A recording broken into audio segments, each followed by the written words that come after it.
I want to dive deeper here, and we've got Jacob on to talk more specifically about a bunch of PumpFun data. Speaking of highly revenue generating apps, PumpFun has been one of the killers there. The downside for, I think, people interested in the liquid token space is that there's no token for PumpFun. So the associated upside, you might have had to find that in other places. But as you mentioned, Mark, there's other venues where that has been possible. There's Jupiter's tokens, there's Dex tokens, there's other things out there. But when we think about Pump Fun, I guess I will jump to real quick. They recently brought back, or working on bringing back live streaming. They dropped an update that the live stream component of the platform is coming back alongside a moderation policy, which supposedly they had the first time around, but maybe was not clear. And they just didn't have the resources to properly sort of watchdog the activity and handle the influx of craziness that was going on in the initial concept. But it is interesting to see them bring this back. I know in a recent interview, Elon mentioned that the team has grown to something like 50 or 60 employees now.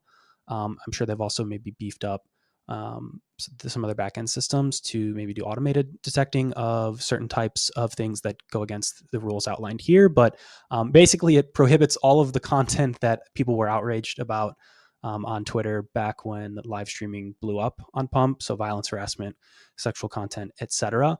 This isn't surprising. When we talked about it back then, I think we kind of saw this as an inevitability. If their desire was to eventually have this be a core part of the platform, they were going to have to implement some policies and guidelines to sort of keep up with social sentiment and prevent people from writing off the platform entirely and getting people to keep using the platform, as we've seen with other major media platforms like YouTube and Twitch. Though in their case, it's usually to keep advertisers on the platform. In this case, it's to prevent community outrage.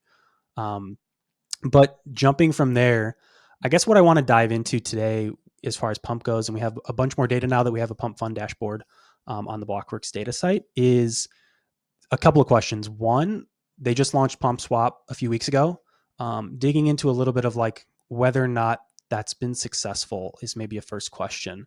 I think everyone is looking around, and there was a ton of I'd spoken with the Raydium guys on Twitter a little bit here and there around whether this is a winner or not, whether Pump is gonna be able to take volumes away from Raydium. I think in the case of new pairs, it's kind of evident that was going to happen. We did have a chart from a while back that I'll just throw up real quick, where we were looking at volumes by pool age, and just younger, less than 30 days pools were seeing a significant bulk of the trading volume. And when you looked at Pump Fund trading volume as a percentage of total Raydium volume, it got up to a massive, at some cases 70% of total volumes at the peak. So it's not surprising that Pump Fund would go after some of that. But I guess, Jacob, I want to let you talk here some of your big takeaways and key findings as far as the PumpSwap launch and just generally trends that we're seeing in Pump Fun. What are the things that we should be paying attention to? Well, I think the first thing is I think the success of PumpSwap is really going to be determined based off of how successful Radium's launch pad is, which I think is called Launch Labs.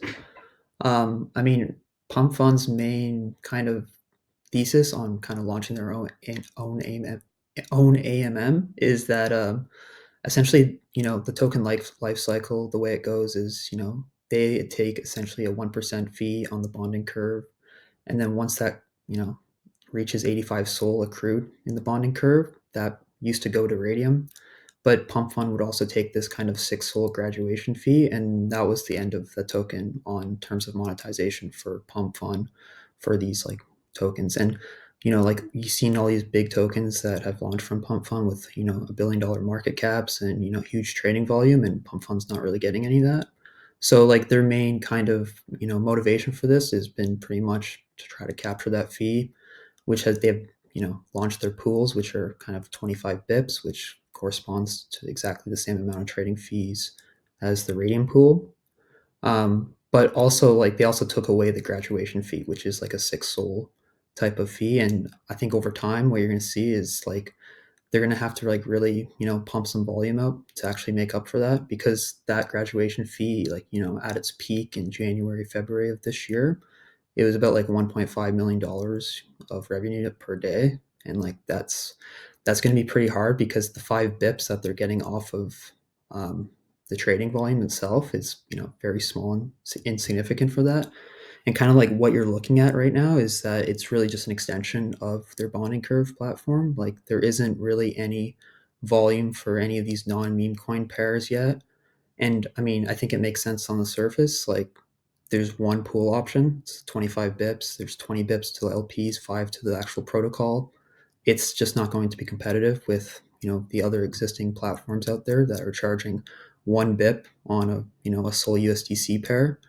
And like we've kind of seen that as well. Like there was a bunch of these tokens that kind of had these bridging over events, and there's been very little volume whatsoever on them. Like for example, like the chart you're showing, it's about, I think the max was like 300K on a particular day. I think probably the first day or second day. And other than that, it's been pretty insignificant. And like I don't really see how they can be competitive in terms of that. And like there's some like other types of things, like for example, like, you know, there's this thing in with meme coin volumes that, at least for AMMs, they have to kind of think about because they actually incur a bit of price risk in terms of collecting the fees. So I can give like an example, like Raydium and Orca, the way that they collect fees is based off of like a periodic of time. So it doesn't happen after every single trade. Essentially, the fees get accrued into the LP. And then after a certain threshold or a certain amount of time that has passed, they'll actually collect them. But you can imagine, obviously, with like volatile assets like meme coins, the time that the trade takes place can also differ by the time that, the price of when they actually collect those fees. So one thing that PumpFun's done is that every single trade, they actually take that, 5 bip on the quote asset of the pool at the time of the trade. And that's really just for kind of like this meme coin trading. Like you wouldn't need this type of logic for, if you're doing a Sol USDC pair, because you're not that concerned about the fact that, a token can go from, 1 to 0 in like a matter of hours and you won't be able to collect any of the actual revenue. So you kind of see this happen on, like, for example, Raydium. Like they might have volumes and revenues reporting this, but the actual cash flow that goes to the treasury or to the buybacks can actually differ quite a bit because of that. I think there's probably some trade-off because it's adding additional logic to every single trade that happens on the AMM. And like, the pools are pretty vanilla. And I think with Radium itself, like they're pretty diversified in terms of like they're still getting a decent amount of volume from Sol USDC. So I think they can probably be pretty competitive in terms of the pricing, on terms of the, their launchpad itself. There's been quite a lot of launch pads, in the last probably 6 months. Like there's been Flaunch and Clanker and whatnot and Base, and there's even been a launch pad called Pumpkin.fun. Yeah, that's an actual name. But none of them have really generated anything. It's like, they offer all these creator fees, all these cool features, but there's no attention on them. So you kind of have this cold start problem. Whereas Radium, I think like it's a pretty established DEX. I can't think of another DEX that has, the size of Radium that has launched a launch pad. And I think they can be pretty competitive on the fee. And I know PumpFun, they kind of mentioned in the future they're going to add this creator fee to I think the 25 bips. I don't know if they're taking it out of the LP or of the protocol fee, but I think they're going to probably have to eat that fee in the future because I think Radium's probably going to offer that. And I think they've even mentioned on Twitter that they, brought it up to PumpFun, and, PumpFun didn't really want to even use that pool. They'd rather build their own. So I think in the future, like the success is really going to be on how they can actually defend their, dominant position in terms of meme coin trading.